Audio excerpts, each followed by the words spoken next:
Hello all, and welcome to the Business Continues virtual podcast. My name is Connor Slasberg, and today we're hoping to put the doom and gloom away and focus on some of the positives in our lives and businesses.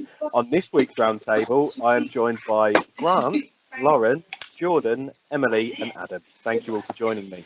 This week's topic is Love What You Do. But before we start, it would be great to hear a little from each of you about who you are, what you do, and in an old networking cliche, let's get to know you a bit better by telling us your favourite holiday destination. We will start with Mr. Kaplan, if you'd like to introduce yourself. Okay, before I do, somebody's got some noise in the background, and that's what I can hear. Okay. Yeah, TV. I Anyone can got hear that. children or anything of that nature, or TV in the background? No. Grant looks guilty. Grant's moving. Good. Well, this has been a productive start, and Grant looks like he's been told off and sent to his room. Adam, if you want to introduce yourself. Right, so I'm Adam Kaplan, and I own Pendragon Protect. And my favourite holiday destination would be Switzerland and all the mountain passes. Nice. Do I need to explain why? Yeah, go for it. So first, as some of you may know, I'm massively into motorbikes. So I now have two. Grant, you may remember my first bike I got. Do you remember the yellow one I had when I used to come down the bowl? The little moped. Not that one. That was a long time ago. Oh, No, right. I've had another one for 14, 15 years now. So I've still got that, which is a super bike, which I've been all over Europe on. And in September 2012, I literally travelled all the way from Northampton to Switzerland, around the mountain passes and back again. And up until last year, when I did it again on my new bike, I'd been all over the world. I've been to Australia, Vegas, New York. And for me, that one day in the mountains was the most breathtaking day of my life. So up until last year, when I went again, that was literally my best day of my life. And then last year we went, so I basically bought a new bike 2 years ago to go touring, so that myself and Maria could go. So I've now got a relatively new BMW GS, which has got all the panniers. It's literally the full works. And we went to France, Switzerland and Italy for 10 days in July last year. And even Maria said it was the best holiday she ever had. So we just spent 10 days going around the mountain passes, and it was just seriously incredible. A bit different to my Magaloofs and Ibizas, I'll give you that. Jordan, do you want to give yourself an introduction? Yeah, sure, no worries. My name is Jordan Spittle. I work for the Cube Modular Buildings, which is a family-owned construction company based in Northampton. We specialise in education buildings, so classroom extensions, new school blocks, sports hall and the like. And my get to know me holiday destination, I'm torn. I would say probably Vila Moura in Portugal. Really nice marina, nice bars, good weather normally, nice beach. Yeah, and they serve cold beers. Nice, good shout. Lauren, would you like to introduce yourself? Sure. Hi, Lauren from Lane Solutions. We are a family-owned HR and business consultancy. We support businesses that lack HR support.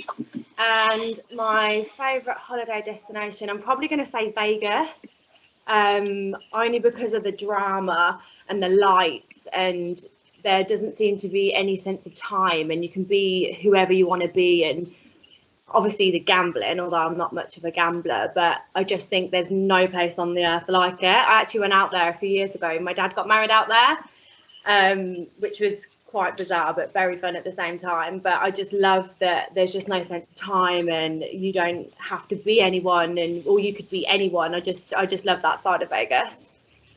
Brilliant, cracking, thank you. Emily. Hello, Emily Hudson. I'm a commercial interiors consultant for ACS, and I'm also the managing director of Professional Introducer Network, or PIN for short. My favourite holiday destination so far is probably Paris. I went in March with my boyfriend, not your typical beach holiday that I'm used to. So I usually sit by the pool reading a book, that sort of holiday. But this one, we were all over the place, seeing lots of things, lots of sightseeing, which is really unusual to me. So I quite enjoyed the difference and variety. Nice, thank you very much. And last but not least, Mr. McKenna. Hi everybody, Grant McKenna from the Apertus Group, and favourite holidays. I'm gonna defer between two. Connor, you look terrified, mate. The first one, Turks and Caicos, just because it's got the word cake in it, is definitely somewhere I want to go. But also keeping it local. Lyme Regis. We go to Lyme Regis with the kids, with the girls, because I don't believe in taking youngsters on planes. Just because everybody else's holiday shouldn't start that way. We take Izzy down to Lyme Regis every year, and she absolutely adores it. And just seeing a week of being away from work and seeing the kids enjoy themselves kind of makes it stick. So Lyme Regis, I think. Brilliant, fantastic. And then I'm Connor Slasberg, ACS, my dream holiday destination. Ibiza was pretty special, New York was pretty special, but nothing quite beats a Butlins 80s weekend at Bognor Regis or Skegness. They've been some of my highlights so far, but we won't go too far into those. Thank you very much for introducing yourself, guys. We'll jump on to our topic for the week, which is love what you do. So let's face it, when times are tough, loving your job makes it a hell of a lot easier to push on and break the ceiling when trying to achieve success. What I want to know from all of you is what made you get into your current role or start up your business, and why it still excites you today, getting up for work. So we will start off with Lauren. So Lauren, you work in a business that your family runs. How did you end up finding your way into the business? So I've actually always wanted to work with Dawn. So Dawn is actually my mum, but I always call her Dawn because saying mum just doesn't feel right sometimes. Ever since I was a little girl, I always wanted to work with Dawn. She's my absolute inspiration in life. The path that she's followed and the things that she's done and the sacrifices that she's made is just, for me, it's just totally inspiring. I've always wanted to be like her. So when she asked me to join the business, it was actually this time last year, I jumped to it. I'd finished a project that I was doing with someone with a company, and she said, look, I'm now at capacity. I want to take the business to the next stage in growth, and I think that we'd make a really good team. So I literally jumped at the chance. I love what I do because of the culture that we've created ourselves. The free, people orientated, the sky is the limit kind of attitude that we have is literally what drives me, and that's all that I love about my job. I am very privileged that it is a family-owned business. I'll always be thankful for Dawn for giving me this opportunity to grow myself, to get into an industry and a career that I never thought that I would. I've always managed people, I've always led teams, but HR was always a department, an industry that I always found fascinating. You obviously grow your business through people, so giving people the confidence and utilizing their strengths to grow a business is literally what we love doing. That's probably about it. I know that, the sky is the limit for me. There isn't anything that Dawn won't support me on. Obviously, with my qualification to be a qualified HR professional, we constantly internally do our own personal development. We have to be the best to be able to deliver the best. That's what we believe in. So we constantly make sure that we're evolving. We're doing training programs. We're making sure that we're up to date with everything that we should be. So personal growth internally as well is what I absolutely love, and I'll always be thankful for Dawn for asking me to join the business and to essentially give me my journey.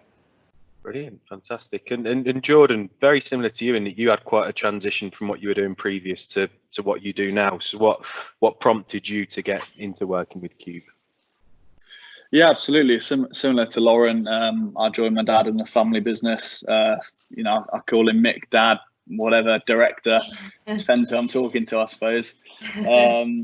So yeah, I previously worked in motorsport in London, so it was glitzy, a bit glamorous, and got to travel and stuff, and it was great. But ultimately, again, similar to Lauren, I always wanted to come back to Northampton and help in the family business. I wanted to get a bit of experience elsewhere to show that, when I come back, I could offer a bit to the company. I built a relatively good network down in London, and then we a couple of changes within the business that I was in, outside of my control. Thought it was a good time to come back after 4 years down in London, to join the Cube. It was a good opportunity for me to throw myself into a new role and a new industry, I suppose. As I say, I was working in motorsport and now working in construction, so pretty different. But I thought it'd be a good challenge. It was kind of like the right time for me to come back to Northampton, and also a good opportunity to kind of help try and grow the business. So I would say that I'm in a business development role, whatever that means nowadays. But ultimately, in my previous job in motorsport, I was kind of like a client relationship and kind of partnership manager. And I've just brought the skills, or I think I've brought the skills back from that, in order to help drive our sales through building good relationships with clients, prospective clients that we already had, in order to try and help grow the business. And I think coming back to Northampton was great, as it's enabled me to build a bit of a network around here.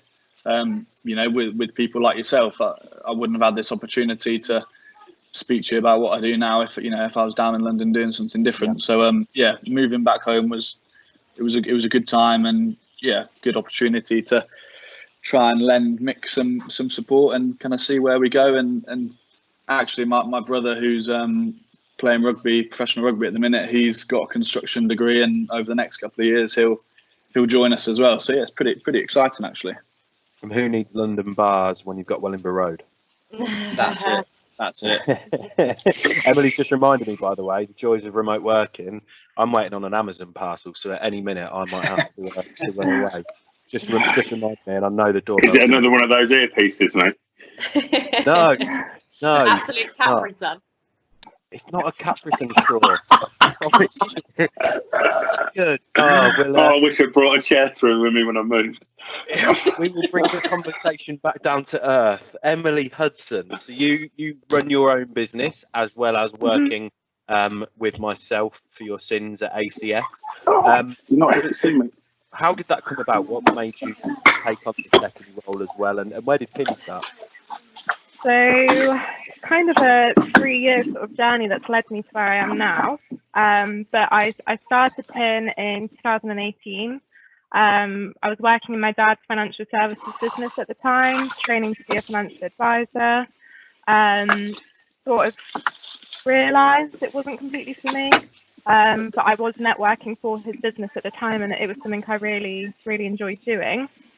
So we left our regular networking group in April, and then May 2018 I started PIN, not having a clue what I was doing at all, but you do pick it up and you sort of learn along the way. So I think it was by October that year I had 30 members within the networking group. So I ran a face-to-face networking event, proved really popular.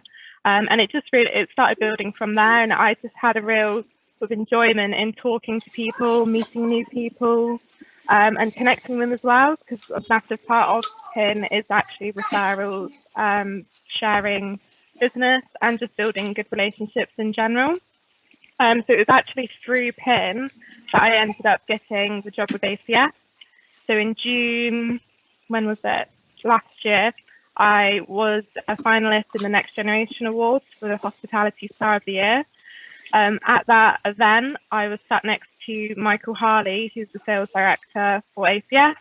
And then I had a message the following day after the ceremony saying, look, I was serious what I said, like, we want to offer you a job. So yeah, a couple of weeks later, I was sat at a desk in ACS. If you told me I'd end up working with furniture, I wouldn't have believed you. But yeah, it's good fun. It's a nice, I'm learning so much from ACS that I can apply into PIN as well. I mean, ACS has been going for 25 years now, so the experience and knowledge within that business that I can apply into PIN is just like amazing. So yeah, I'm learning as much as I can, and then hopefully passing that through into PIN to keep growing it. I do remember that conversation as well that night at the awards, because it started off probably 10-15 minutes of serious business conversation, and then I'm sure Michael wouldn't mind me saying, but it was probably another 45 minutes of incoherent rambling from me and him, wasn't it? It was yeah, the red wine was flowing. Yeah. Mr. Kaplan, there is no one I know more that shows brand passion than yourself, and I'm sure you've got a water bottle ready to show us all. No water bottles today. you did a post, I think, is it 8 years now, 10 years that Pendragon have been going? 10. Yeah. So where was that business born out of, and what brought you to where you are today with it? So just thinking about it, I started my sales career half my life ago. So I started at 19 selling cars, and then moved on to mortgages 13 years ago. Sadly got made redundant in 2008, summer 2008, due to the recession, and ended up in before I ended up in the call centre, I'll let you into a little secret. I worked for ACS for a month. I did a bit of so my sister used to work for ACS, and she spoke to one of the Johns, and they basically gave me a delivery driving job for a month. And is Grant still there, like the warehouse manager? He is indeed, yeah.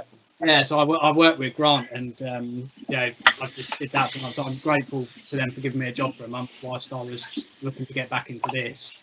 Ended up in a call centre doing what I'm doing now, which is sort of life insurance, critical illness and income protection. Spent the first 3 weeks training, then had a month on the phone, and then in December 2008, all their records. So I just went in there and absolutely smashed it. But the company itself was, in my opinion, quite rogue, and it was all wage as opposed to starting my own business. But for some reason, Nicola let me. And let's be fair, anybody that's saying anything else out there than your other half let you start a business is lying blatantly. And yeah, we started the Purchase Group. I know Connor will smile every time I say we. If there's one thing I've managed to pass on to Connor, it's that it's always we, it's never I. And we started in April 2016, just myself, focusing on energy and trying to get the customers the best deal. We've grown quite quickly to a very strong team. We're very picky who we bring into the business. They've got to have the right ethos, they've got to have the right attributes, and they've got to have the right aggression level. And that's not as high as you'd think in a sales environment. And yeah, last year we launched the 4 other areas of the business, from vehicles, print, water and telecoms, and yeah, it just continues to grow and continues to give the customer what they need as opposed to sometimes what they want. But as long as we keep that mentality, then like Adam, we don't do any cold calling, we don't do any aggressive telemarketing or anything like that. It's all done through referrals and it's all done through renewals. So I think it's the way that the business is going in the future, and I think a lot will fall down by the wayside for not approaching that sooner rather than later. So this leads into my next question to everyone on the topic we've got today, and why you love what you do. Now, Grant, this I don't want to speak to out of turn. I think it's safe to say you're extremely knowledgeable on energy, but it's not that specific part that excites you. But from what I understand of how you work, you're excited by the right way of doing business and the relationships that you build. I'm so passionate that the whole team get on a personal level with our clients. I always remember being in call centres and things like that when I was younger, and people would listen out for key words that you shouldn't be saying. We walked into the office before all of this, and you hear one of the sales guys talking about somebody's kids, or how was your birthday, or how was your holiday in Butlin, Skegness. And it's about knowing that level of personal detail and building a relationship. The Aperta stands for open, frank, and honest, and that's what we tend to be. And it's hearing the good news stories. It's getting the referrals because you did X, because you showed them what they should be earning, because you sat down and told them what you earn as a company in this industry, and how you earn your money. And what they should be paying, and the fact that we're doing all of that pre-contract. We're not getting paid to show them what they should be paying, and getting to know the customer before we know when their contract runs out or anything like that. It's about building that kind of knowledge and that connection before you can charge for anything. is such a powerful tool in any industry nowadays. And it's, as I said, it's that personal relationship that goes such a long way, I think. And I don't want to speak too much to how you do your business, Grant, but me and you have sat on a couple of opportunities together, both in old roles and new, and transparent's probably the best way to describe your sales process. I'll let you I'll let you keep that one close to your chest, but in terms of putting cards on the table, you won't get much more of a transparent approach to the way you work than Grant does with his customers. And so Lauren, you've mentioned there about how you were really happy to get the opportunity to work for the business, but what is it you love about your job? What makes you get up in the morning and enjoy what you do? I think a massive one for me is understanding that I'm going to do a cliche here, like not one size fits all, because it really doesn't. Not every single person's the same. Not every single business is the same. Not their model isn't the same. What they want out of their business, how they do their business, it's every single person does things differently. And I couldn't agree with Grant more on being personable, getting to know people. It is all about that for me, and building that within businesses. And everyone that knows me on a personal level knows that I can be really silly, I can be really you see videos of me doing or whatever, but ultimately that's just me and my personality. And I believe that the business that you're in, you should want to be there for who you're working for the things that you're selling, to have passion behind what you're doing. If it's not there, then go, because ultimately you're in a business and you're there for a long time. You have to be happy with what you're doing. You have to know that what you're doing is correct, the correct way, have fun doing it. We spend so much time at work. Why do you want to wake up and be miserable and go and do something that you don't believe in? If you don't believe in the business, if you don't believe in what they're doing, or you don't have a general interest, and I do think you're just wasting your time. So for me, going into businesses and helping them, do employee engagement pieces, or rebuilding their culture, or teaching people the do's and the don'ts, and giving people confidence and directors confidence to keep them on the track, to make sure that they're doing the right thing by their people and by their business. Brilliant. And so Jordan, yourself as well, what is it that you love about your role day to day? What gets you excited? I think it was really similar to listening to what Grant was saying. I think we invest a lot of time obviously at work, and we need to build genuine relationships with our customers and with our clients. And as I said previously, I've never been in a sales role, nor did I think perhaps I had the skills to sell things. And ultimately that is what I'm doing. I'm selling our buildings that we build for clients. But I think it is more than that. I think we're selling, almost, selling ourselves, and we're trying to get clients to invest in, I suppose, on the front line. Excuse me, on the front line it'll be me, and behind the scenes it'll be the company.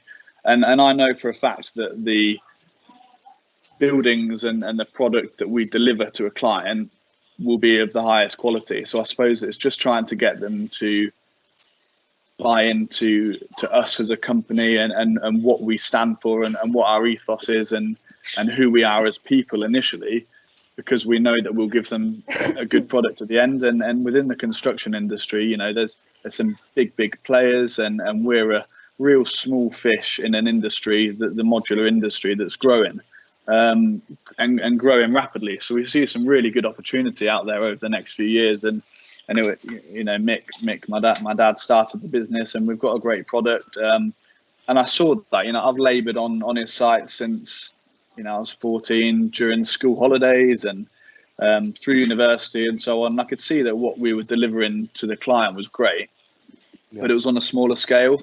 So yeah, coming to the business, I did see a real opportunity to help us grow by building relationships with people, and that could be architects, building surveyors, head teachers, bursars. But ultimately, as Grant said, that first job and first task is to build a good rapport. And within my previous role, I reported directly into some quite senior executives at Shell, and was chucked into some pretty important meetings, and having that trust from a client like Shell gave me a bit of confidence to think, well, actually, I don't really know the construction industry. I don't have a trade background or anything like that, but I feel as if I can connect on a personal basis with people. So yeah, that's kind of what I thought I would help bring, and hopefully that's kind of what I'm doing, and should hope to see us grow over the next few years, which is our plan. And it sounds like, from I had a one-to-one with Jordan the other day, and it sounds like you've really transformed the way that you approach that new business side of things since you've come in, and had a really positive impact. So all the stuff you say sounds great. And Emily Hudson, so obviously you've got your baby, which is Pin. You've got your newfound love, which is furniture and interiors. What is it you love about balancing those roles, and what is it in each of them that you really enjoy? I think more than anything, it's just having the freedom of deciding, like managing my diary, deciding who I'm meeting when, and just really being in control of my life. For me personally, the variety of each day. So, I mean, I can start my mornings, I usually start my mornings quite early to deal with something on PIN. Then I can fluctuate to ACS, and I'll have a virtual meeting. And they do, although they're completely different industries and they're not related, there's always opportunity with the two for them to link up, and referrals take place even within ACS to PIN and stuff like that. So it's really just meeting people, having variety, and also, as I said, freedom to sort of choose between the two and see what I want to do that day. It's a luxury not many people have, I think. But yeah. And last but not least, Adam, so I know I give you a bit of drip for the water bottle, but as I do say, there's not many people that wear their heart on their sleeve with how much they love their business and their brand quite like you do. So what would you say it is that you love about your job day to day so much? Before I start, I've just had an Amazon delivery. So I just need to put my new headset on. Just bear with me. Look at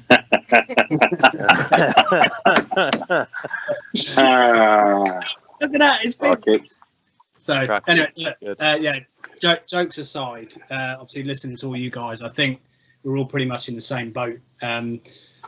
Like Grant said, like sort of Lauren said, you all said, is that every client's different. I generally, even after 10 years or 13 years of doing this job, and God knows how many thousands of clients I've got, not one person's ever been the same.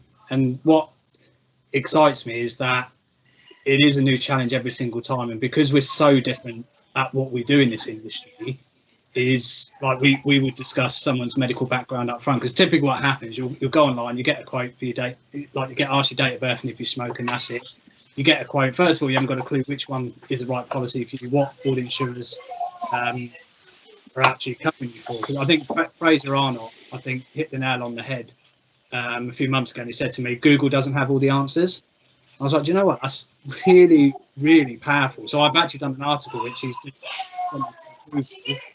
and I said Google doesn't have all the answers, because as a business, the way I set it up is we are independent, so we got access to all the insurers, whereas if you go online, you don't have access to all the insurers. So what a lot of people don't, I know a lot of people think, oh, we're going to get ripped if we do it, if we talk to Adam or someone else, we're going to get ripped off. But actually, the ironic thing is, by going online using these comparison sites, is you are, in my opinion, getting ripped off, because you don't have access to all the insurers. It's asking you very, very basic information. So where we differ massively is, I would discuss with you your medical background, your mortgage, your children, your job, like any hazardous sports and hobbies. If Jordan, you mentioned about your brother being a professional rugby player. Well, I had one inquire to me not too long back, couldn't get him covered because of the nature of his sport. So it's just, these are the things that you don't get asked online.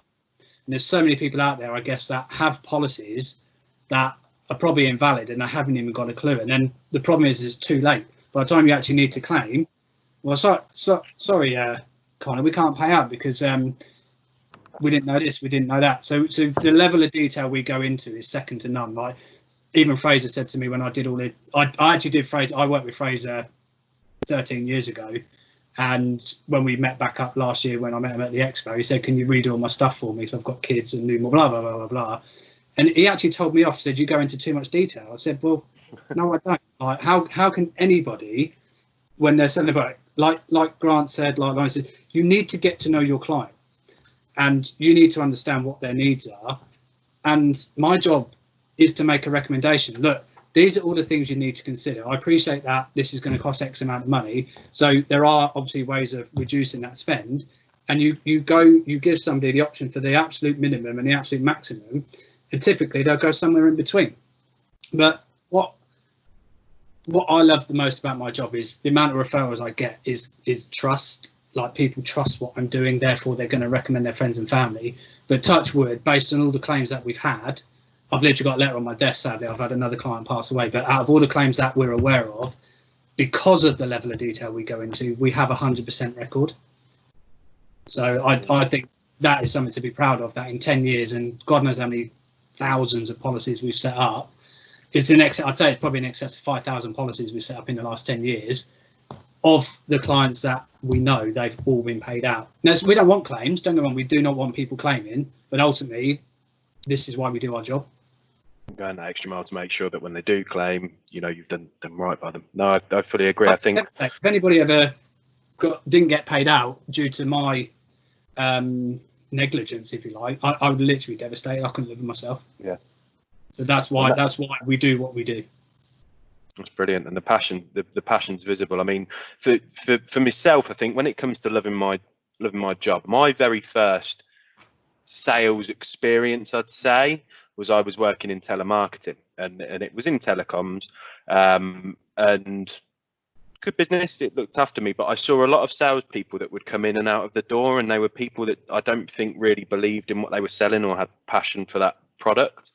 And then since I've been doing field sales, as most of you know, I've worked for 2 fantastic businesses, and I genuinely believe the products that I sell are the best available locally, or the best in that field when speaking to a customer. And I think being in a sales role, that's so important. If you don't believe that your product is genuinely going to add value and genuinely make a difference to your customer, what really is the point other than collecting a quick paycheck and then being in and out the door? And it makes it so much better when I can sit in front of a customer and really believe in what I'm talking about, discuss where I think it's going to have a positive impact on them, because as Grant's touched on, the personal side of that relationship, those are the bits I enjoy. Me and Emily are out of the office all the time, and I love the variation in my day. That's why I find this all a bit of a struggle sometimes, but I'd say the variation and the relationships are the 2 main reasons. I think most people would say they go into sales. Correct me if I'm wrong. But no, I appreciate everyone's input on that. And one of the things I always do is open up the table to anyone that may have a question that they'd like to ask either an individual on the table, or open up or to everyone. It can be Corona related or not. It's entirely up to you. Has anyone got a question they'd like to? Oh, Grant put his hand up as well. Go for it, Grant. Well, it's because you keep muting my microphone, because working from home with 2 kids is great background noise, mate. Literally, as soon as you muted it, Isabel's shouting, "Dad! Good time. Just from my point of view, I know most of the people around the table. What makes your company different to everybody else out there? Just if you were to say one word that made your company different to the competitors out there, why do your customers choose you? In our well, to everybody really, Adam. Yeah, I'll go first as soon as I put my hand up. It's not quite one word, but it's definitely. It was never going to be, Adam. No, I know. Everything I do is under promise, over deliver. Everything. Brilliant. Anyone else? In fact, I would probably say the fact that our real approach is just appreciated by absolutely everyone. We sit in a space where everyone goes, I don't even know what HR is, I don't even understand the lingo, I don't get clauses, I don't understand why I have these in place. But making it digestible and making it real and bringing it to people's real businesses is probably what makes us different. We like having a laugh, we like making things easy, we like being real, and I think that's why we've got, I think that's why people get us on board, just to cut all the BS, really. Just your one word that you was after, Grant, is after what you just said there, Lauren, is understand. The difference is we help people understand. There you go. Grant? For us, and now I've said one word, I'm going to go on a tangent. But for us, it's you know, we see all of our customers face to face, no matter where they are in the country. Obviously, if a customer's worth £12.50 and they're in the top end of Glasgow, we may try and find some other customers in and around the area at the same time. But you know, we jump in the car. I still do tens of thousands of miles a year, face-to-face appointments, seeing the whites of your eyes, making sure the customer knows who you are, what you do, before you get the opportunity to sell. It's, you know, one of the things that really annoys me in the sales industry is when people say, and Connor and I have had this conversation, gift of the gab really, really grates me. People will say, "Oh, you've got the gift of it. I have to work harder at this than anybody," which is why I personally think I'm better at it than most. Say anybody. Some of the people that see this are very good at what they do, but it's because I work very, very hard, and I try and manage the situation with a customer so that I know what they're going to say, but I've got an answer to what they're going to say, and that's through experience, and it's down to having the care to go out and find the right answer as opposed to just winging it. And I think that's what makes us different. And let me again clarify, Northamptonshire is blessed with, in my opinion, some of the best energy brokers. You know, we're procurement, we're slightly different. We do energy, but we do other areas. But it's blessed with some of the best energy brokers in Britain, in my opinion. Emily, Jordan, anyone want to take the jump? Yeah, I'll let Emily go first. Thank you. For me, I'd just say my dedication in both my roles. So I will get into the office early. I'll put in 110% all the time. And I think similar to what Grant was just saying, the harder you work at something, the better you become. And that's true with absolutely anything in life. So I'd say probably my dedication and sort of drive to make sure, when PIN was first growing, most people would have probably stopped by June, July when I had 5 members. Fast forward a year later, lots of early mornings, lots of networking, lots of fly-ups and all sorts like that. I was at 124 members, yeah. Yeah, so it does take that dedication, that drive to get where you want to go. And I think a lot of people have seen that over the last couple of years that I've been in the networking scene. And it does pay off, I think. Brilliant. Jordan? I think if it was to be one word, it probably would be trust, generating trust from the client. But I think secondly, we're a little bit different within the industry because we offer a turnkey solution. So, somebody might know exactly what they want, a client might know exactly what they want and have detailed drawings and send them through, and it makes our job easier. But if they don't, it's then our job to show them what they could have or what they may want or need or whatever. So, yeah, as I say, unlike other companies within the industry, we offer that turnkey solution from design all the way through to handing over the keys. So for that one client, they wouldn't need to employ anybody else because we do it all in-house. We don't have all of those skills in-house, but we have some really capable partners and really great partners that help us. So we have a partner architect, partner structural engineer, a partner designer, building control. So it just takes that hassle away from them. They've got one point of contact. That's somebody within the cube that will deal with everything. And it's probably not the most efficient way for us to work, but I think it really helps a client at the end of the day. So yeah. Helps you stand out. I think. Can I have 2 words, please, Grant?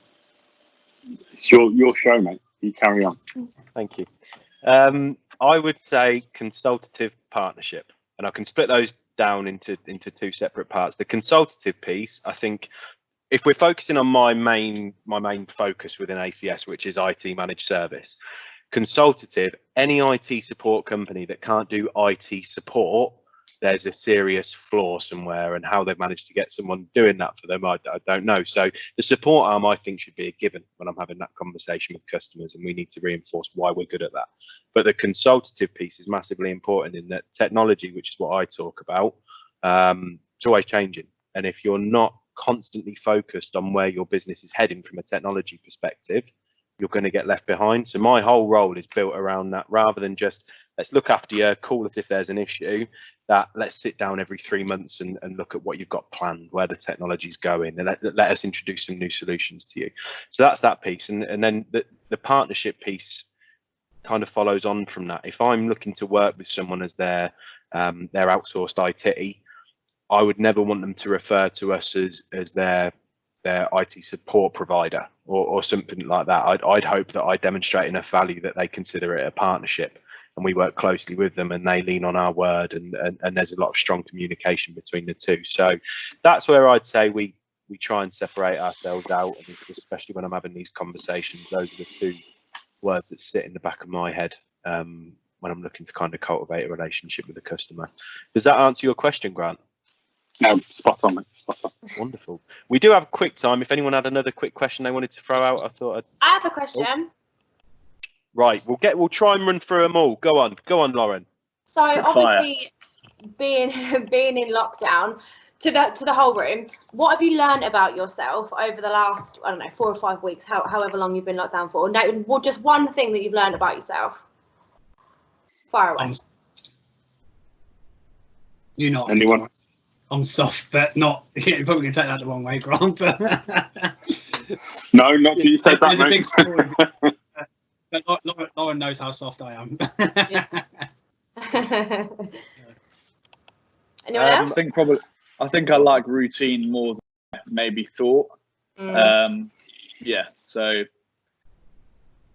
think that's definitely something I've learned, is probably having a routine, and also being able to get out on the road and break up my week far, is really important, and I've missed that, and I've learned that. So that's something that I'll definitely be able to, get a few miles under my belt once we're out of lockdown. I think for me, it's without sounding soppy, I've got a massive newfound respect for my other half. Being with two girls, we've got a 4-year-old and a 11 week. I'm getting shouted at through the back. A week-old baby, and how she does it, how she spends all day, every day, when he normally goes to preschool a couple of days a week. But how she does it, I don't know. I've newfound respect and understanding to mums out there that do this every day. That is for sure. It'd be very easy to focus on a negatives of this, and as everyone in here knows, I'm very sociable, and sitting inside on my own isn't probably my favourite thing to do. But if I do look at a positive, I used to hate homeworking, and I do think after this I've learned how to homework properly. So rather than it just being something that's a possibility for me in the future, I'll try and incorporate it more, because there is a skill set there now which I probably didn't have before. Don't get me wrong, I have no intention of doing it for 12 weeks in a row again. But I'm taking the positive. I'd say that's something I've picked up on. Em? For me, similar to Jordan, I think, where I am absolutely nothing without my routine. So I'm usually out the house by 7 at the very latest. So it took me a little while to get myself back into a place where I could be productive, because I have an hour-long commute to the office in the mornings, and that hour I'll listen to podcasts and I'll get myself into the frame of mind. But recently I've just been lying in till 7, which is unheard of for me. So it was really difficult for me to get into a routine where I could be that productive person I'm used to being. So yeah, definitely that I need a routine to live. And Lauren? I didn't know you was going to fire that one back at me. Mine's probably how much I absolutely stick by teamwork. I love that feeling of being part of an actual team, the physical feeling. I know I have a team, but being with people and feeling and thrashing out ideas and having that banter and not feeling alone is massive for me. I get my buzzes and I get all of my energy off of other people, and that's been made, you know, more apparent than ever, that that's just me as a person, and having that person next to me, or the team next to me, or whatever it is, just to go, what do you think about that? And feeling body language, and you know, feeling that someone has your back. I think that's what I've realised the most since lockdown. And you've learned that you're really good at throwing tea bags into a teacup from a distance while your kettle's brewing. I saw that video on LinkedIn as well. Jordan, you had a question. Do you want to fire it out? It was pretty similar to Lauren's, but I've thought of another one since. Fire away. Obviously, we're sat here doing this virtual roundtable, which has firstly been great. So thanks, Connor, and your other ones have been good as well. What my question is ultimately, when we come out of this lockdown, how do you think video conferencing and video communication will change the way we work? I think I share probably a view similar to, I think, what Grant will say is, you know, face-to-face is the one. But when you build up relationships with clients and you know, you not necessarily shouldn't be driving up and down the country for them, perhaps you should, that, you know, that's part of the question. But how do you think face-to-face versus video conferencing may change the way businesses run or the way people work? Do you know what, Grant? This came into my head when you were talking as well, specifically from yourself. I'm interested to understand. I know some of the days that you've had of travel. Moving forward, will you use video conferencing to maybe qualify those before you make those journeys, or not? No. No. I can't say. I actually had a conversation with Stuart Goldwater this morning. Yeah. We had a catch. It's the first time I'd ever spoken to the guy, and one of the things I think I will categorically do more when this is over is do this to chew the fat, to get, you know, questions out there, to chat to, you know, the Laurens of the world and suppliers and stuff like that. Great. Nothing like a handshake and the whites of the eyes, mate. Yeah. And I'm not saying that we couldn't incorporate this as a follow-up phone call instead of a phone call. Yes, but until they outlaw diesels, and I can't sit in my car on the inside lane of the M1 doing 70. I don't see that this will change. I think what it does show is that it has a massive part to play in business, and I think people that are adverse to that are very quickly going to realise that I don't think they can be anymore. And you know, if a client now said to me, "Oh, can we just do it over video?" I would still rather go and see them, but I certainly won't have the issues I would have had in the past. You know, I know my head fits into one of these screens. You know, I know that you can have a half an hour conversation without swearing. You know, there's lots of things I've learned about these things, but to me, you know, it won't change the way we want to be in front of customers. I think with the stuff like the ATB arms and whatnot, I'd like to see that side of it continue. I don't think we can tell how it will impact our direct conversations with customers until we're in that position. Let's be fair, because we won't know what the I can't think of the word, but we won't know what their desire is to have conversations in this manner until we hit that point. But things like the ATB arms, and I can't remember who it was that mentioned it, but there was someone that pointed out they're a remote worker all the time, and they don't get that wider communication, or they don't get the opportunity to go to networking events. So I think that's beneficial, not just for an easy way when we're back in the office to dip our toes in the water when it comes to speaking to other people, but all those people that are remote working all the time, let's bring them into the more of the business community and use that as a tool to do it. So I really hope that the virtual networking doesn't disappear immediately after this. And from what I've spoken to the people that are running those groups, and what my ambition is with this is to 100% continue it and use it as a tool moving forward. Lauren, you look like you were going to add to that just beforehand. Yeah, I totally agree with Grant. There is nothing better than meeting people face to face, but for me and for the business, we did spend a lot of time in the car, and for me that's wasted time. A lot of what we do is that has to be quick, it has to be fast. So if I can jump on a video call and save myself 2 hours in the car, you know, we've got some clients down in London. Once I've built that relationship, like you say, having that quick video chat where you feel like you've seen someone and you feel like you've had that actual meeting, that gains me 2 hours in the day to crack on with what I need to. So essentially I can act quicker for clients and I can deliver quicker using this method. So I think moving forward from our business point of view, we definitely will be doing more virtual meetings just so we can gain that time back, just to be able to deliver quicker. Have any of you ever been? But that's with the once you've built that relationship, though. Yeah, isn't it? yeah, 100% agree with that. Yeah, definitely. And I think one thing we've got to remember as well is that have you ever had it when you sat on the phone call with a customer and you're talking through have you ever had it when you're on a phone call with a customer? hang on, I've got a Capri Sun here, mate. Capri Sun, yeah, nice one. Cheers, mate. Cracking. But have you ever had it when you're on that call with a prospect or someone and you're talking through a proposal and you're going, oh, if you just click here and then scroll here and go through that, and you have that really jolted conversation on a phone call? This is perfect for that. The screen share stuff, we can get, there's so much value to add out of this type of call, I think, if we embrace it in our work. And sorry, Adam, I believe I accidentally cut you off then. Yeah, so to be honest, thank you, Lauren, for stealing Jordan's question, because then Jordan stole my question, and then Connor, my question was specific for Grant. You asked him.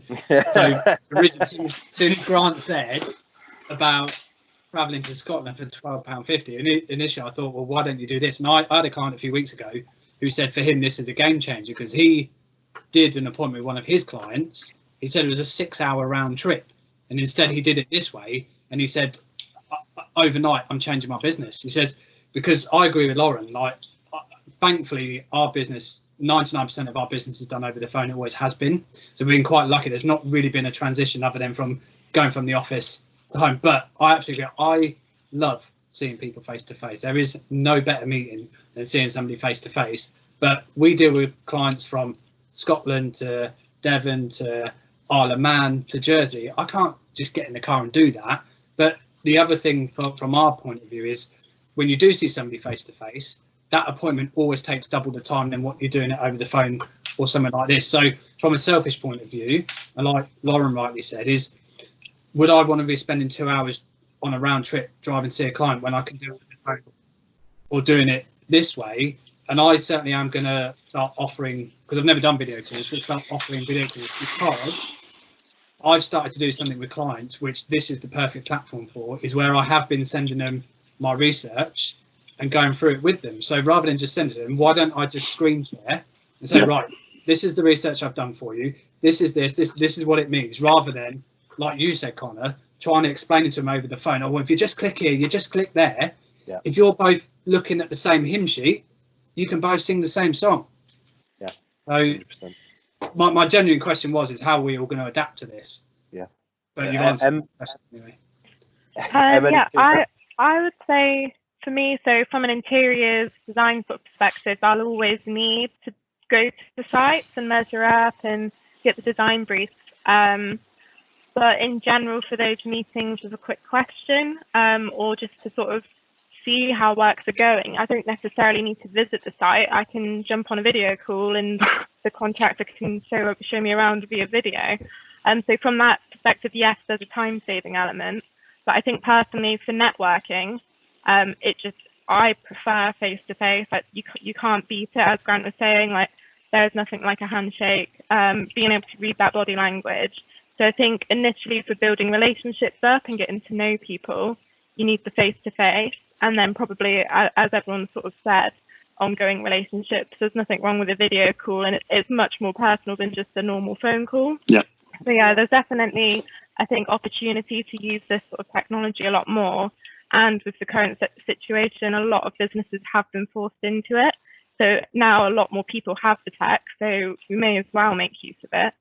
But yeah, it's definitely opportunity.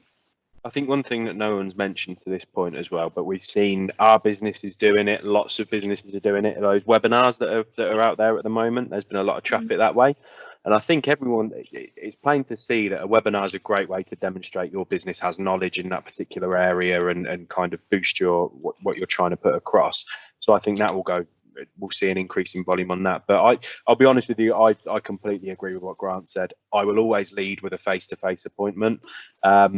if that customer then asked to do a video call, if you'd have asked me 3 weeks ago, the answer would have been, why would we do that? Whereas now I'd probably be a lot more open to that if that was something that suits them more. So it will be interesting though to see where the land lies after this, and how many of those requests we make to see someone turn into actually, can we have a quick video chat? I think that's going to be very interesting. I think you'll also find a lot of employees asking to work from home more.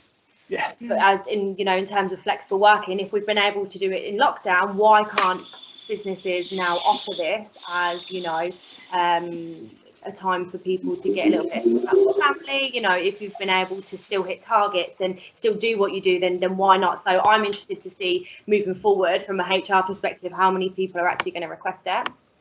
Yeah, that'll be an interesting conversation for you as well, Emily, won't it? Selling office furniture if more people are working from home. I had a conversation this morning in line with the YouGov report that we did at ACS last year. So I think it's something like 80% of homes are suitable for a work environment, and that's something, I think it's, don't quote me, 74% of employees consider flexi time and working from home as an important thing when they're looking at jobs. So I think with that information, it's only evident really that we're moving in that direction when people are going to be working from home more. And for me personally, that will mean probably less desks in an office, but more meeting rooms. You still really need somewhere to bring your clients, and maybe even you're more likely to have a bit more of a funkier office space where you can show off the clients and show them all the cool stuff you've got there. So I think it could be an exciting few months with businesses changing up their offices and making it a bit more interesting and in brand guidelines almost. Yeah. I said in one of these sessions the other week where they were talking about more working from home, people need a reminder of why they chose to work for that business and a culture of the business. So even if we do see an increase in home working, the office will be probably more critical than it was before to serve that reminder, because we can all work behind a computer screen at home. And if you do that for long enough without being part of that culture and environment, I think you can easily forget what made you start working for that business in the first place. I'm conscious of time, but I am interested to ask Grant on this. So as someone now whose team is ever growing, don't mean to put you on the spot too much, but what are your thoughts around that, and how will you manage your team around that moving forward? I saw a smile. Can we do it so the HR lady can't hear me? We're not your average HR, darling. You say what you need to say. So our guys, our sales guys, are based from home, but we request they come in every Friday. So spend Friday in the office. We all spend Friday in the office together. We have our end of week meeting together. And the issue I have is that because we deal with sensitive information with clients, and we've got contracts with bank details and things like that on, we tend to, the office staff tend to use PCs, a little bit old fashioned like that, so that they can't take them home, they can't leave them on a train, they can't do stuff like that. So remote working isn't a massive issue apart from the people that are based at the office. And that has been something we've had to address, obviously, in these last 3 weeks. But I think, reminding why people, I think it's thinking outside the box with these things sometimes. We've got a new apprentice, and we took a member of staff on the 1st of April, great timing, and we took an apprentice on the week before. And the apprentice is sitting at home, she can't do anything, she's got a desktop computer in the office, so she can't work on that. So on my one trip out of the house a day, people remember that, I dropped an iPad round with her emails on it, stuff like that. It's things like that, just trying to remind, we do things slightly differently. We have 3 can't be arsed days a year. If as long as you don't drop us in the proverbial, ring me up on a Monday and just say, do you know what, Grant, I just can't be arsed. We don't have sickness because we have 3 can't be arsed days. I love that. People, it's the honest approach to ringing up and just saying, do you know what, as the MD of a company, Grant, I went out last night, I'm hanging, I just can't be arsed today. Fine, no problem at all. And you know, and as you say, trying to remind people, yes, work from home. If you need to work from home, if you've got an appointment to go to it. But at some point, I'm going to need you to step up. At some point, I'm going to need you to, you know, come to an event that you're going to spend all night there. And you know, these are the things I'm going to need you to do. Why am I going to clock watch when you're doing it now? You know, so it's. I don't just think it's about working from home. I think it's about the culture you create as a managing director and as a leader in business. Is creating a culture that people take it personally. They want your business to be a success because it means something to them, not just because you pay them at the end of the month. That's so it's not just about working from home. I think it is just a massive culture that you're trying to build. Can I ask you a question on that, Grant? Yeah, turn it to the Grant show. It is completely the Grant show. I always knew it would be from the beginning, but I've tried to create that, but I've got one situation in particular where that's backfired. So, right. And yeah, I don't know. I'm just really struggling with it right now because I've tried to do all of that, and but yeah, it's been seriously thrown back in my face. So, like, I don't know what question I'm asking. I just sort of think. I think for me, the difficulty is that I'm really picky now with who we take on. The people that come into the business, I would rather, if we're desperate for a member of staff, I would still rather wait and find the right person than just employ somebody. And that's down to making sure that they're a fit for what we believe in, but also the way that they come across. Now, you know, we as far as the team go, you know, for Easter they got a hamper from Hotel Chocolat. For these weeks, you know, we haven't furloughed anybody yet. And I say yet because if this continues for months and months and months, it's a conversation that at some stage is going to need to have. You know, so our new sales guy is struggling with the fact that his first 6 weeks' work is all about building relationships, asking for people to talk on, you know, for coffee, asking when this is all over, and it's about creating that whole environment and that environment. If your environment is set before that person comes in,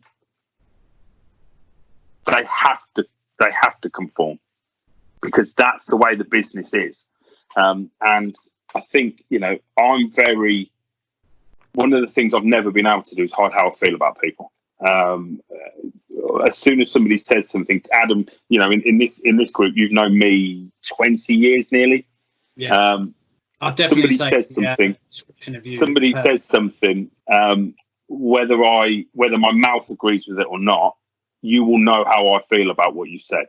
And that's the thing is, you know, we work as a team in our office. We all have our roles, but you know, without those guys, I'm not successful. I can't be successful without them. You know, and it's a great analogy. A great analogy I heard the other week was, I give the guys the ability to swing for the fence every single day. Now, whether or not I've got to go and kick that fence down so the ball can roll through now and again, that's fine. But that's my role. That's what I do. Is give them the ability to smash everything they can, and it's finding those people. As I said, it's personal. It's not a job. They want to see this business succeed because they want to see what can happen from it, not just because they think they're going to get extra money from doing it. We all do it for money. You know, the tax man doesn't particularly, you know, react to you telling him you love him. It's all about making sure that these people care about what you're doing. And if it is backfiring, you know, they're the issue. If your environment is so important, you know, I don't want to, you know, I'm sure Lindsay will maybe disagree on how to deal with that. But, you know, these are the people. If the environment is right, they have no other choice but to conform. You build your culture and your environment, and you add people into it that you think are going to bring something to that or fit in perfectly to it, don't you? And look, it's important to mention you're not always going to get that right. No, we got it wrong the first 3 or 4 times, and we're still in touch with those people. Those people are still very important because they were at the start of making this business what it is. But for one reason or another, through no fault of either part, it just didn't work. I think that's a fantastic point. No, thank you for that. And it's you've summed that up quite nicely there. I think we'll move forward. I am conscious of time. I only booked you all in for an hour, and now I'm stealing you even longer. One of the most important bits to go through today is the tiebreaker question that I do, which is a little bit of fun.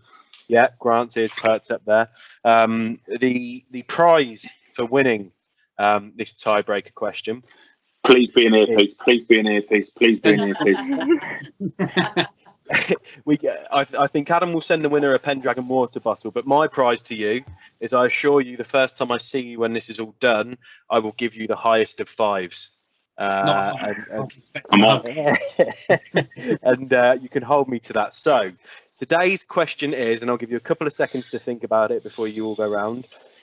In inches, a standard dart. No, and Adam, you can stay quiet because I've seen what's in your fridge. Keep shush. In inches, a standard dartboard measures how many inches in diameter? I've read that wrong. A standard dartboard measures how many inches in diameter. So have a little think of what your answer would be. Can I Google the answer? No, you cannot Google the answer. You're just ruining it for the rest of the table if you do that. So do we all have to give you the answer? Yeah, we're going to go around one by one. Googling. I'm not. The closest Hands up, everybody put their hands up. The closest to it wins. So we're going to start off with Jordan. Jordan, how many inches would you guess is the diameter of a standard dartboard? 18. Okay. Oh. Okay. Emily? 19. Oh, that's controversial. fantastic. Mr. Kaplan? I was going to say 15. Okay.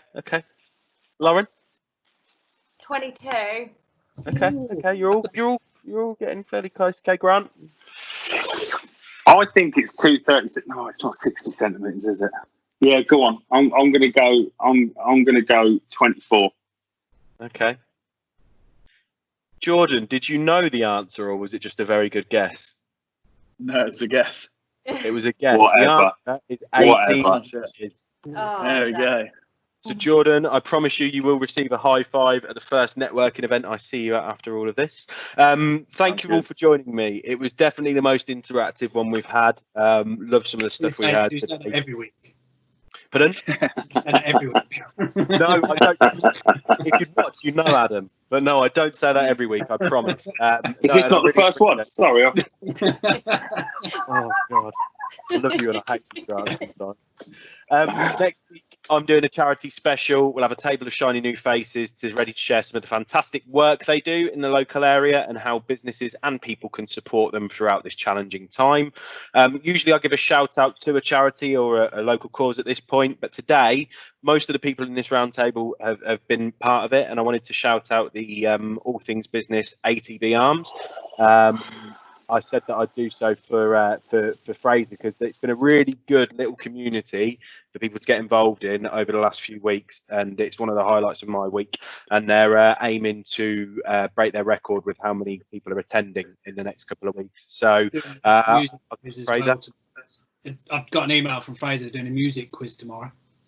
Yes, the quizzes have been good. I think they usually have a decent prize as well. So Grant has won. I've won. Me and Grant are in the esteemed Hall of Fame. I'm the first one out of ACS, wasn't it? First one out of the ACS family. Yes, you are. Didn't Harley win it? Harley won ACS recruitment. Yeah. So, yeah. I'll tag Fraser in the description of this video. Message him if you've got any questions on that. And other than that, if you're watching this back and you have any topics you'd like to see or you'd like to be part of the Business Continues virtual roundtable, please do comment below or drop me a message. Otherwise, thank you again to my guests and hope everyone has a great week. Take care all. Thank you. Cheers. Thank Take care. you. Cheers, Connor.